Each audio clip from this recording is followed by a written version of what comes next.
adımlarıyla daha güvende hissediyor.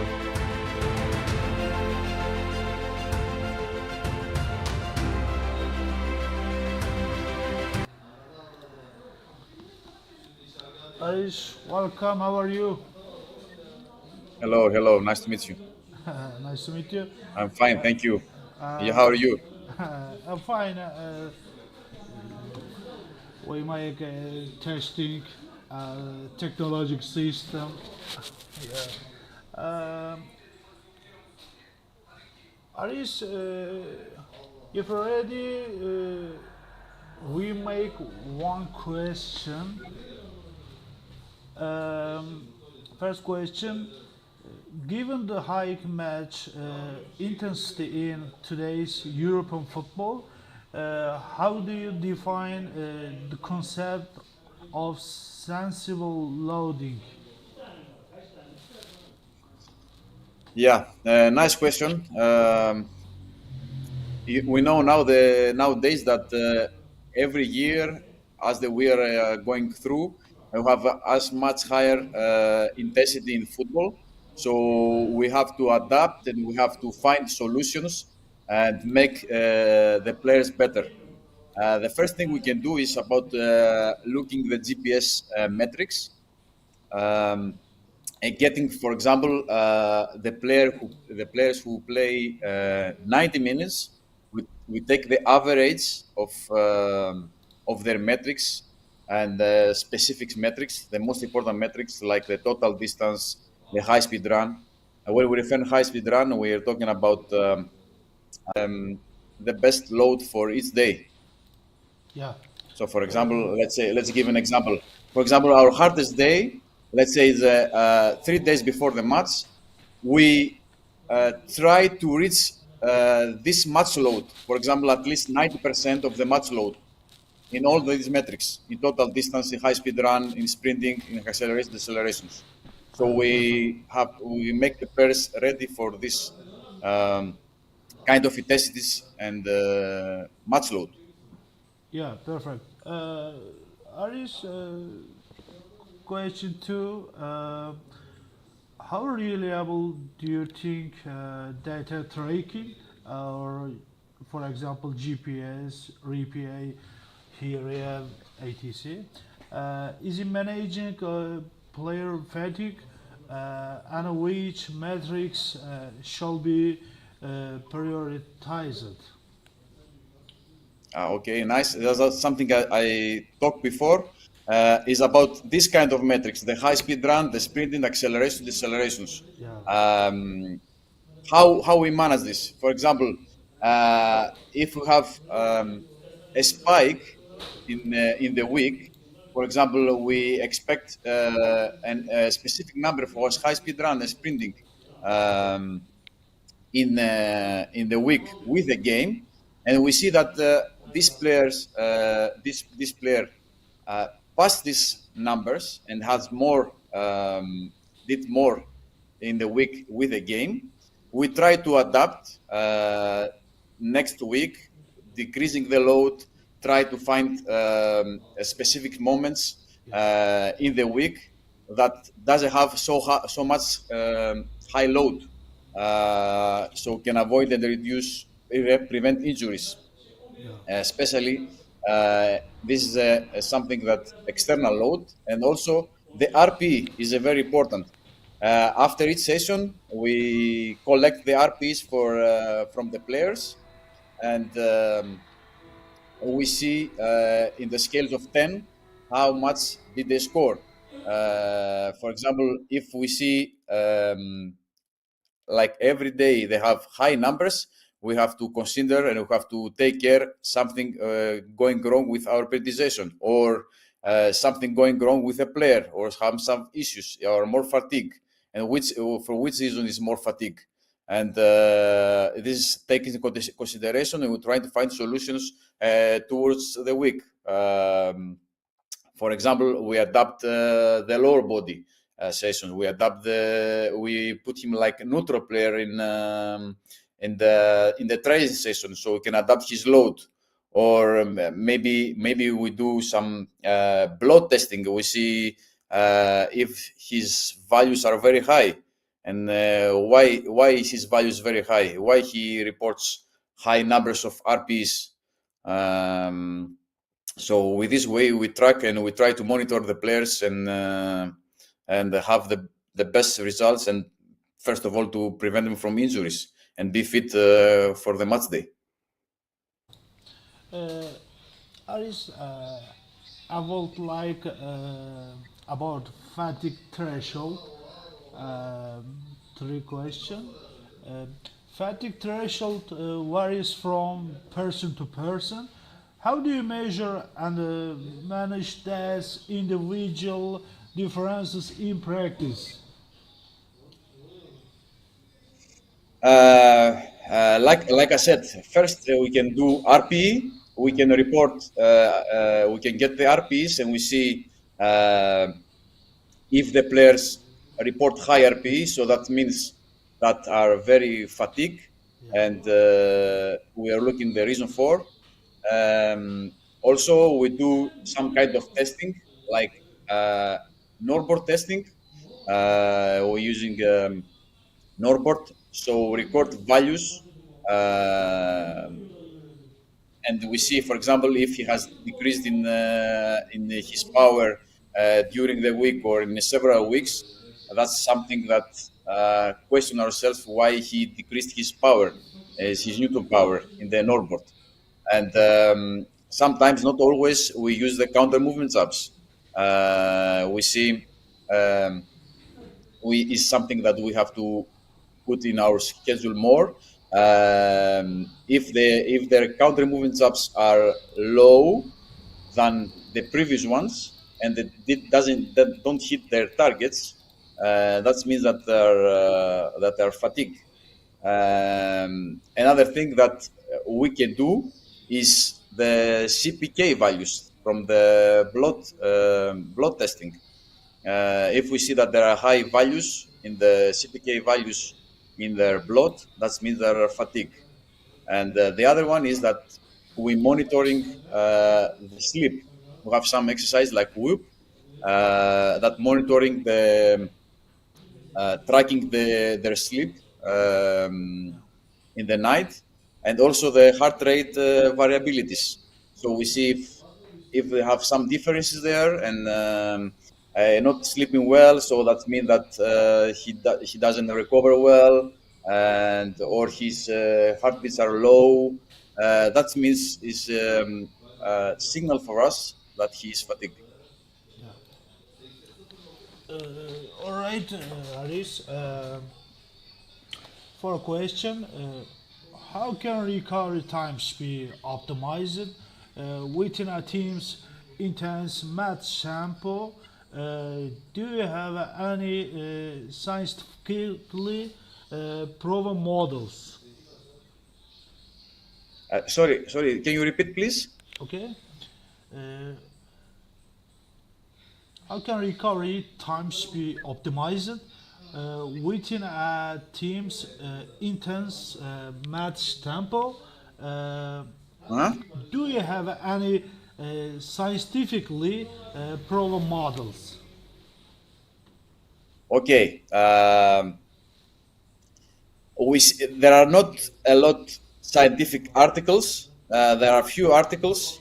For example, that are referring in Premier League. That's because in each league there is a difference in the intensity and the load metrics towards the Europe. But like I said before, we try to approach and we get some ideas from these articles, how much they do there, and what data we receive from the GPS during the seasons. For example, we have some kind. We work this a lot of seasons with the GPS that we can see the average of the intensity of the games. For example, what do we do in last season?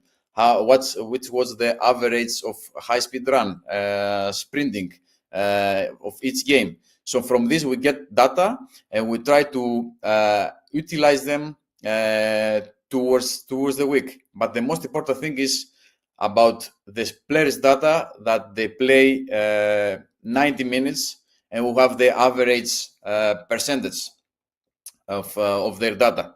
So like this, we optimize and we try to find the best load for them towards the game.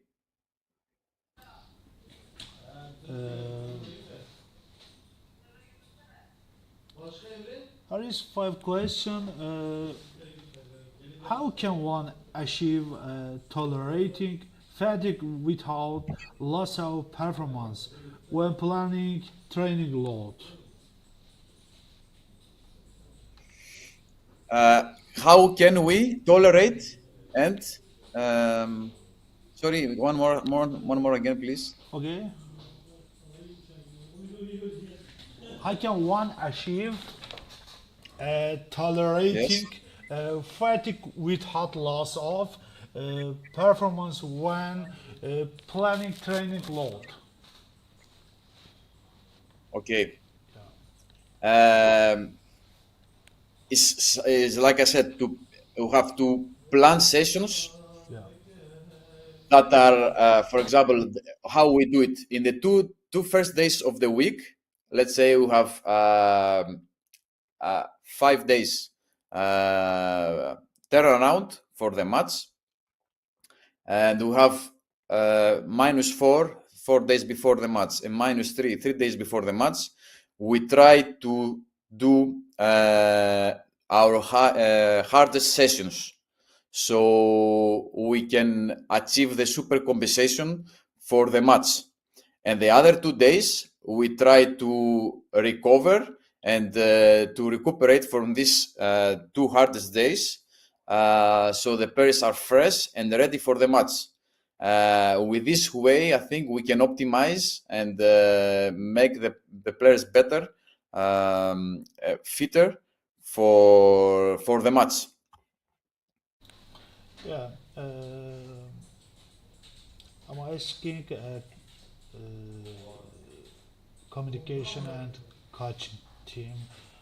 Um, how should communication and decision making be established with the coaching team regarding load management?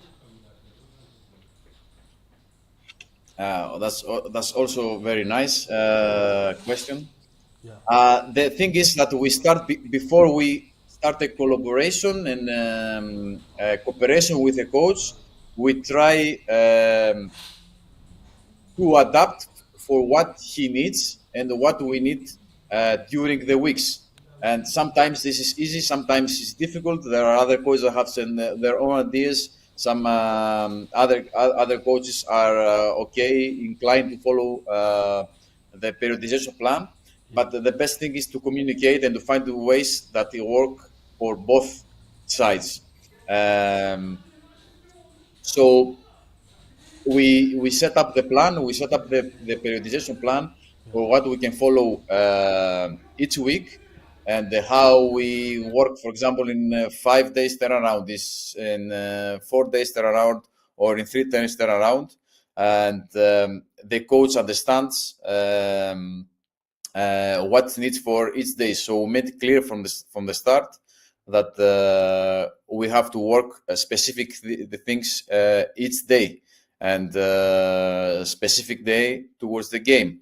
And also, if there are some issues or towards the game in the training sessions that we have more load than usual, then we try to adapt and try to communicate with the coach. And we show every time the data that coach, for example, today we did a little more. In the next day, if we can adapt the session, we do a little less than other times. So always with some kind of proof and with scientific procedure to reach the best result. Or is So I have a question. How do you evaluate the relationship between micro injuries and the chronic fatigue, which are common in European club?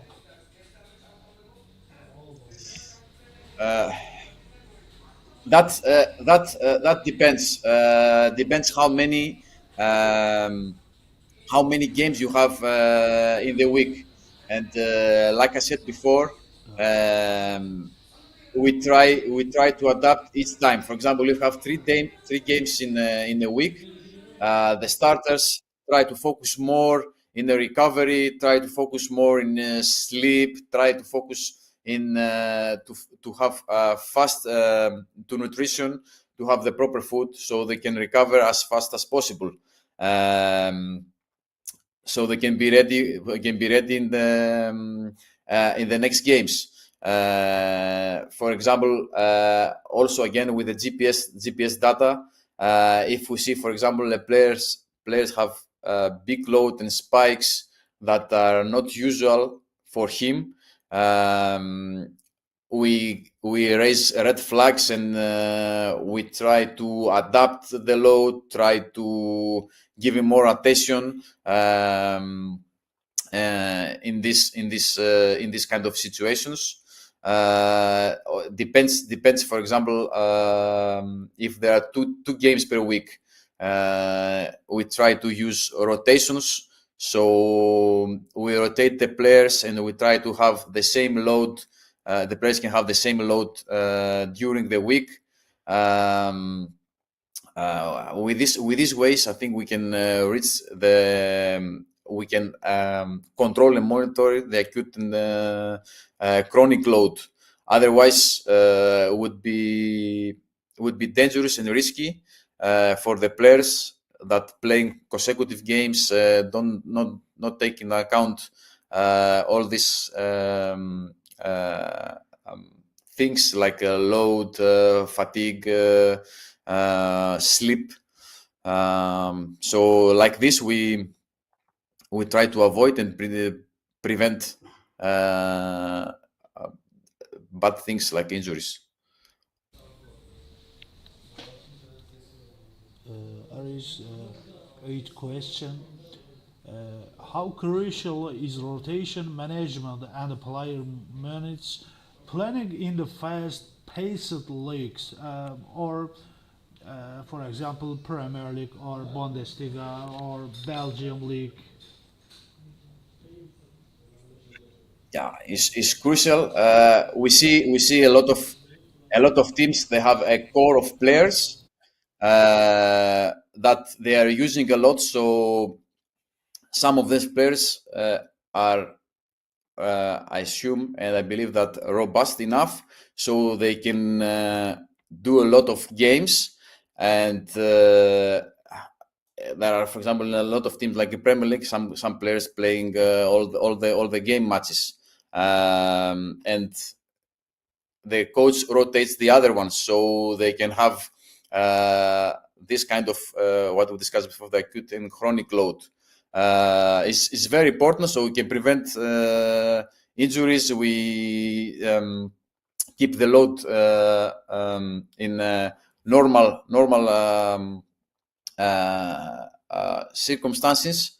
But some players are must be in the starting 11, and pretty robust, and from genetics, from the way that they have been working before, that are crucial for the team, so they don't rotate. It's really important. Otherwise, I don't think all the players can have this kind of games. They're playing in Europe. I think now is like a 75 games is very difficult. You think how do you Belgium League physical capacity or sprinting or generally how do you league Belgium League? Um, the Belgium league is I can define it a transition league. There are a lot of transitions, so this means that it's a high intensity football. You can see if you watch a Belgium game, you see a lot of ups and downs that maybe you cannot see in other leagues. I think from the late stats I have, Belgium league is in the third place of high intensity football. So that means that we have to maximize and optimize the best for the players. I have to refer that in 2023, Circle was the first team in Europe in terms of high-speed run and sprinting. So that means that, and it's also the kind of style we have to play out of possession and to be in a transition. So to have transition moments. So we train like this, and the players adapt. So yeah. Aris, nine question. As a technology and data analytic advance, how will precision loading strategies evolve over the next 5 years? Yeah, the next 5 years. All new things are coming. Yeah, so the thing is, applied the right training, recovery load to each player, so they arrive the match ready. While we minimize injury and performance drops. So yeah, always we have to be to use external load like GPS things, RPs, internals, RPs, heart rates, and individualization. I think we have to prone more to the individual load, so to make the players fit. Also, we have to see the long term and like the microcycle, the mesocycle, and the microcycle, and to adjust the load in the congestion games, rotations, to target the session, like we said before. I think also the communication is really important across the coaches, the medical, the data analysts. Yeah, I think this is the thing to maximize the performance ability, while minimizing the injuries and the overreaching. Yeah, I think we have to go more in testing, so we can avoid. And every team has to go more in testing and monitoring the players with all these things I mentioned before. Aris, final question. Uh, what do you think are the biggest mistakes made when managing loading with young players? Uh, I think, or we put them too early, and we think that they are capable enough to do things that an adult and player that have a good background in background history in football. And I think this is very dangerous. They all have to be patient and work with good periodization. So we can reach this level. I think time by time he will getting, and slowly the best the best training, and not to, try not to compare it with adults guys. That's the thing that we have to be more mature, because they are not mature yet enough. When we talk about 17 and 16 years old, and they make the jump in first team, or 18-year-old, we have these gaps. For example, in our team, we have players in 18 years old, 19, and we have some players 22. These players worked with us 4 years, and other guys came now in our team. So we try to adapt the physical load, the load in the gym, and maybe some exercises. Maybe they're not capable to do the same exercise that the other players, that they have this training background. So I think that's maybe is the dangerous thing for these guys, who have to go slowly and to try to monitoring and tracking what they have done before, where is their background, and if they're capable of, then to put them in the same level as the other ones.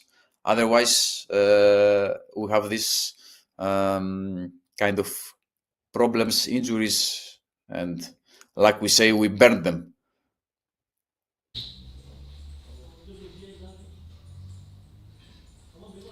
Arist, finally, before we end today's session, we'll now share a short presentation, introduction to professional background of Mr. Haris Apostolidis.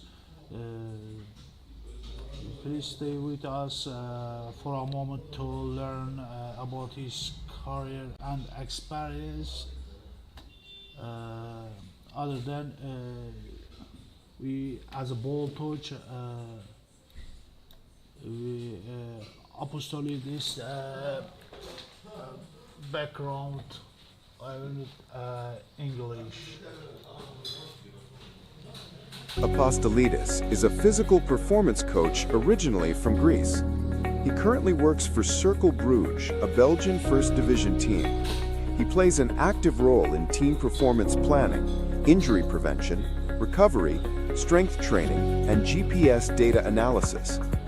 He began his career in Greece at clubs such as Iraklis FC, Chania FC, and Aris FC, specializing in improving on-field and indoor performance by working one-on-one with professional football players.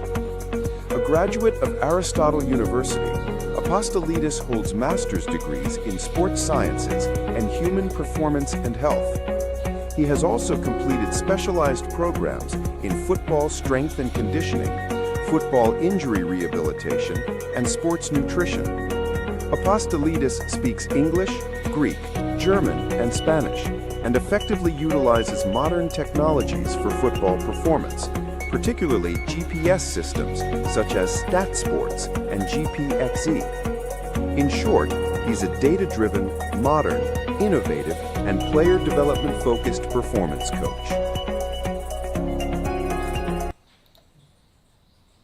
Haris Apostolidis, Yunanistan kökenli bir fiziksel performans antrenörüdür. Şu anda Belçika 1. Ligi ekiplerinden Cercle Bruges'da görev yapmaktadır. Takımın fiziksel performansının planlanması, sakatlık önleme, toparlanma, kuvvet antrenmanları ve GPS verilerinin analizi gibi alanlarda aktif rol almaktadır. Kariyerine Yunanistan'da Iraklis FC, Chania FC ve Aris FC gibi kulüplerde başlamış, bu süreçte profesyonel futbolcularla birebir çalışarak saha ve salon performansını geliştirme üzerine uzmanlaşmıştır. Akademik olarak Aristoteles Üniversitesi mezunu olan Apostolidis, spor bilimleri ve insan performansı ve sağlığı alanlarında yüksek lisans derecelerine sahiptir. Ayrıca futbol kuvvet ve kondisyon, futbol sakatlık rehabilitasyonu ve sporcu beslenmesi alanlarında uzmanlık programlarını tamamlamıştır. İngilizce, Yunanca, Almanca ve İspanyolca konuşabilen Apostolidis, futbol performansına yönelik modern teknolojileri, özellikle StatSports ve GPXE gibi GPS sistemlerini etkin şekilde kullanmaktadır. Kısacası, veri temelli, modern, yenilikçi ve oyuncu gelişimine odaklı bir performans koçudur.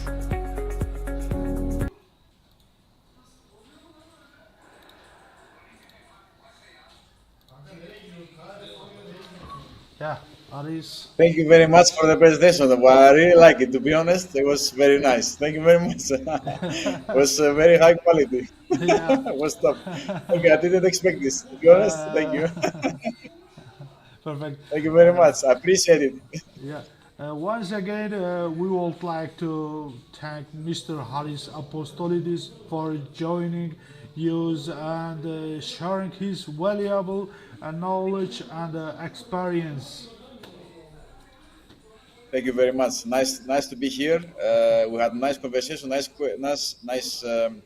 nice questions. Yeah. I hope I help the people that want to work in a football, or also people that already in the football, a physical coach, a performance coach like me. Everyone has started from somewhere, and I hope I gave some kind of help, assistance to them. And I'm feel free for everyone who wants can reply to the questions through LinkedIn with this name you can see, or Instagram. Feel free to ask questions and feel free to connect. I'm always available. Thank you very much for having me here. Always a pleasure. Thank And you. we'll keep in touch. Aris, finally, very happy to see. Thank you. Very thank you. Thank you very much. Have a nice evening. Have a nice evening. Nice. Keep in touch. Ciao. See you.